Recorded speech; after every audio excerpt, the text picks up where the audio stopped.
बिहारच्या राजकारणात एक असा क्षण घडला आहे जो फक्त सत्तांतर नाहीये, तर एका पूर्ण युगाच्या समाप्तीचा आणि नव्या राजकीय अध्यायाचा प्रारंभ आहे. 15 एप्रिल 2026 हा दिवस बिहारच्या राजकीय इतिहासात कायमचा नोंदला गेलाय. कारण भाजपच्या सम्राट चौधरी यांनी बिहारचे 24वे मुख्यमंत्री म्हणून शपथ घेतली आहे आणि त्याच वेळी भाजपला बिहारमध्ये पहिल्यांदा स्वतःचा मुख्यमंत्री देखील मिळाला. गेल्या जवळपास 2 दशकांपासून बिहारमध्ये नीतीशयुग चालू होतं. सुशासन, स्थिरता आणि राजकीय संतुलन यासाठी ओळखलं जाणारं हे युग आता संपुष्टात आलं आहे आणि त्या जागी आता आलं आहे अधिक आक्रमक, अधिक संघटित आणि स्पष्ट बहुमतावरती आधारित भाजपचे नेतृत्व.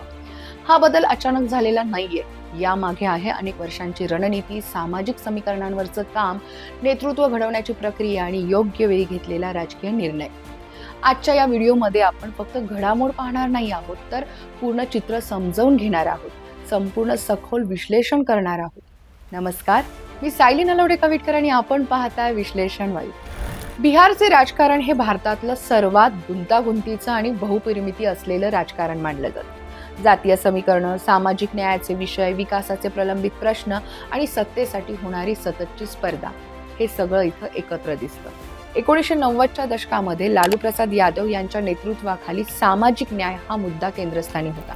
पण त्याच वेळी जंगल राज ही प्रतिमा देखील तिथं तयार झालेली होती. 2005 मध्ये नितीश कुमार सत्तेत आले आणि त्यांनी सुशासन हा ब्रँड तयार केला. रस्ते, वीज, शिक्षण, कायदा सुव्यवस्था या क्षेत्रांमध्ये त्यांनी सुधारणा देखील घडवून आणल्या. याच काळात वर्षानुवर्ष सत्ता असूनही नितीश कुमार यांच्याबद्दल अँटी इन्कम्बन्सी तयार होऊ दिली गेली नाही. पण या संपूर्ण काळात एक गोष्ट मात्र अधोरेखित होती, जी कायम राहिली, की भाजप हा अधूनमधून सत्तेत असला तरीही ज्युनियर पार्टनर म्हणूनच मुख्यमंत्रीपद हे नेहमीच जेडीयूकडे राहिलं.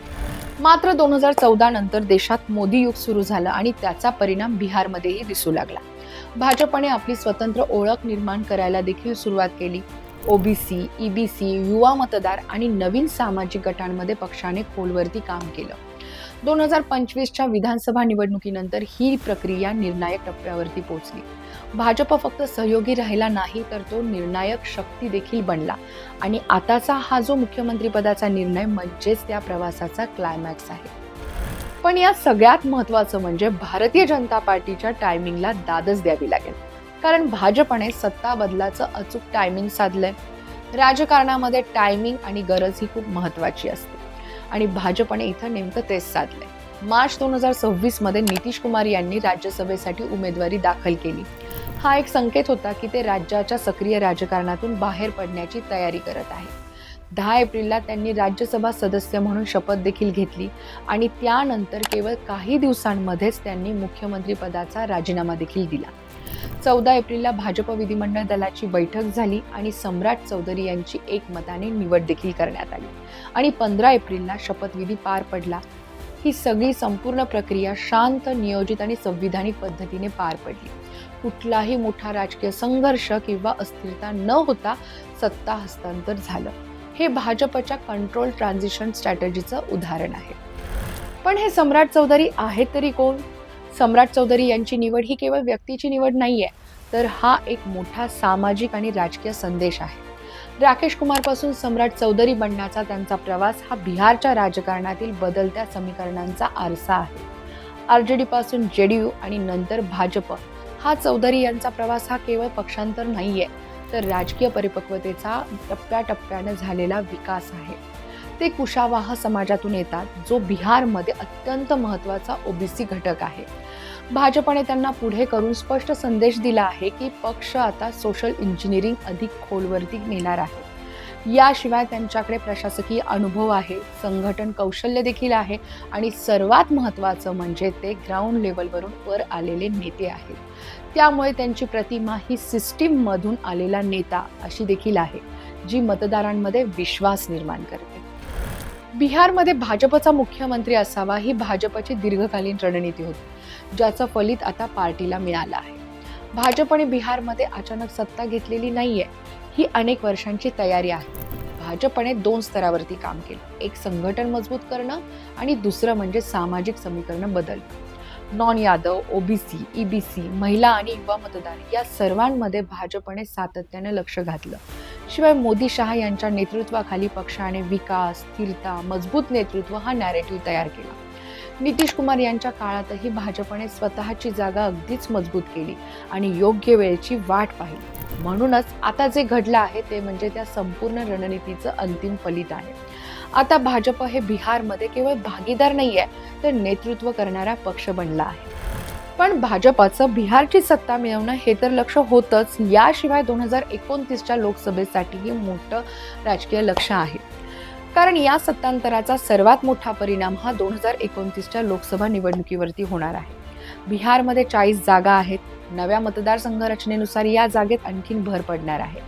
राज्यात सत्ता असल्यानं भाजपला मोठा ॲडव्हान्टेज मिळेल.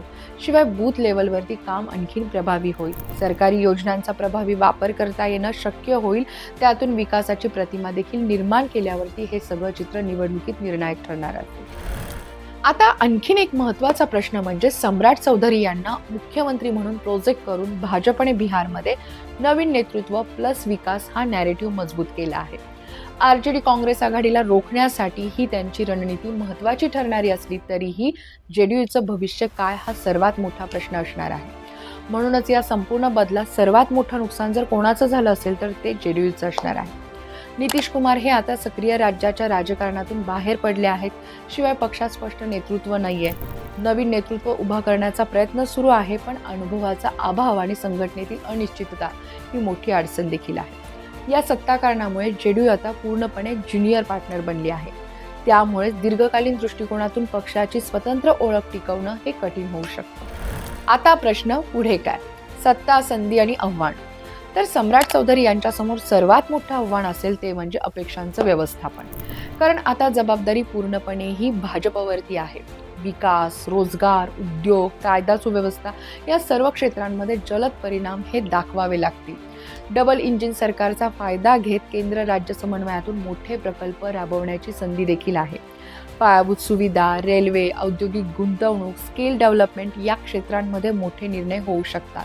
पण त्याच वेळी जातीय संतुलन, सहयोगी पक्षांचं व्यवस्थापन आणि प्रशासकीय कार्यक्षमता ही मोठी आव्हानं असणार आहेत. आता वळूयात आपण निष्कर्षाकडे. नितीश कुमार नावाचं एक युग आता संपलं असून भाजपचं दुसरं युग हे बिहारमध्ये सुरू झालं आहे. मंडळी, बिहारमध्ये आज केवळ मुख्यमंत्री बदलले नाहीयेत, तर संपूर्ण राजकीय समीकरण बदललं आहे. नितीश युग संपलं आहे आणि भाजपच्या नेतृत्वाखाली नवीन युगाची सुरुवात झाली आहे. सम्राट चौधरी यांच्यावरती आता केवळ सत्ता चालवण्याची नाही, तर अपेक्षा पूर्ण करण्याची देखील जबाबदारी आहे. हा बदल हा बिहारला खरोखर नवीन उंचीवर नेईल का, की नवीन आव्हानं निर्माण करेल, हे पुढील काही वर्षात स्पष्ट होईलच. तुम्हाला काय वाटतं? हा निर्णय योग्य आहे का? सम्राट चौधरी बिहारला किती पुढे घेऊन जातील? कमेंटमध्ये नक्की सांगा. व्हिडिओ आवडला असेल तर लाईक करा, शेअर करा आणि चॅनलला नक्की सबस्क्राईब करा. तर धन्यवाद.